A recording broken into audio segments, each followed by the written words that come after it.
Hello, my name's Jim, and I'm going to take you through a few turn-ons and turn-offs when it comes to the ladies, and romance in general. It's just my opinion, and I mean no offense by these things. Everyone's welcome to their own opinion. I have 5 of each. I've got 5 turn-ons and 5 turn-offs, and here they are. First things first, turn-off number 1, bad hygiene. I really don't like it when I meet up with a girl and you can tell straight away that she's pooed her pants. I'm honestly not sure how you girls think you can get away with this. First telltale sign that this has happened is, of course, the smell. It's unbearable sometimes. The second is the way you walk or waddle. If you're going to go out on a date, it's best to put yourself forward in a manner for which you'd like to be remembered, a positive manner. So the least you could do is give your britches a good scrubbing before you leave your house. Maybe bring a change of underwear if you believe it may happen during the date. Now, this is my first turn on. Extraordinary effort. I find it great when a girl puts in the extraordinary effort both in time and finances to become a commercial pilot so that she can fly us all the way to the Caribbean or something like that for our first date.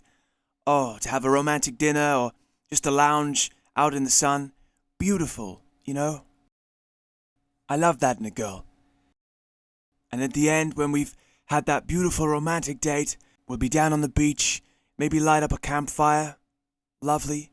And she should burn that license to prove to me that she did it just for me, just for little me. The ultimate romantic gesture. Now for my second turn off, evening attire. This is slightly related to the first one. And it'll be a little bit controversial, I know. And I also understand that it's the in thing at the moment. I'm doing quotation marks with my fingers. I don't like it when girls come out in dresses made of toilet paper. It doesn't make any sense to me. It doesn't look that good, I don't think. It's not very durable. You know, a gust of wind, and that bad boy's flying everywhere. So yeah, I completely don't understand that. For my next turn on, made up words. I think it's really cute when girls make up words at the end of sentences. Random little words. For example, a conversation could be going something like this. So you've lived around here for a bit, yeah? Have you seen that massive new salon they've just opened up along the high street? It's huge. Oh, that place is fantastic. I'm probably going to get my hair cut there tomorrow. Ba-diddly-boo-ba-doo-doo. Oh, how strange and cute. Singing. My next turn-off is something that really irritates me. That's when you're in the middle of a conversation and the girl decides to burst into song. Now, I've never understood this. I find it quite rude, quite offensive, to be honest with you. But yeah, that's happened on a number of occasions. So yeah, that was a really suspect moment to have, and we were in a foreign country, so we didn't know anybody. It was just a really strange set of circumstances that just happened at the same.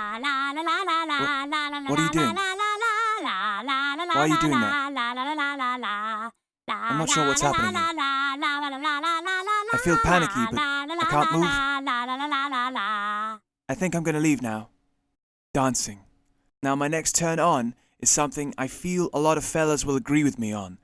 I like a girl who's got some groove to her step, who knows how to swing, has got some moves. Specifically, when she's talented in the art of Morris dancing. Now for those of you outside of the UK, Morris dancing is a quintessentially English traditional dance. Now, you can see it up and down the country in small villages here and there. And I just love it when girls know how to do it. And it's a massive bonus if they come to the date dressed in traditional Morris dancing garb as well. I'll stick a link in the details section to a video showing real Morris dancing. Now for my next turn off, spitting. I once knew a girl who couldn't help herself. She had to spit at all times. I'd go out with her on a date for dinner, and she'd spit in my face, and she'd spit in my meal. She'd even spit at the waiter. Bonjour, madame, monsieur. Can I get each of you a drink? I took her to a fashion show once, and she spat on her own knees for the duration. Very odd. Animals. I love it when girls are one with nature and have a fondness for all animal life across the planet. So I especially think it's great when they turn up on the date with a moose. Now some guys don't like this. They see They see the moose as competition. They see him as a bit of a third wheel. But I don't feel this way at all. I think it shows that the girl cares very deeply about the planet she's on. And that can only be a positive thing. If the moose tries to get fresh with her, however, well then, we're gonna have a problem. But that's the only scenario I wouldn't be happy with, and I've never had that happen.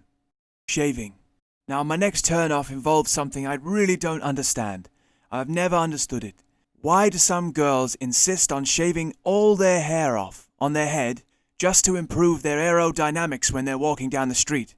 I've never understood this, but I see it all the time.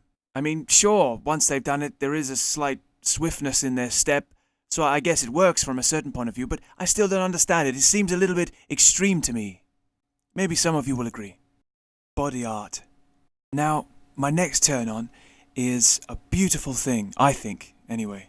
It is, of course, body art, tattoos in particular. Now, I love it when a girl gets my face tattooed on her own face. I've been ever so flattered when that's happened in the past. But yeah, that's something that warms my cockles. Four scoundrels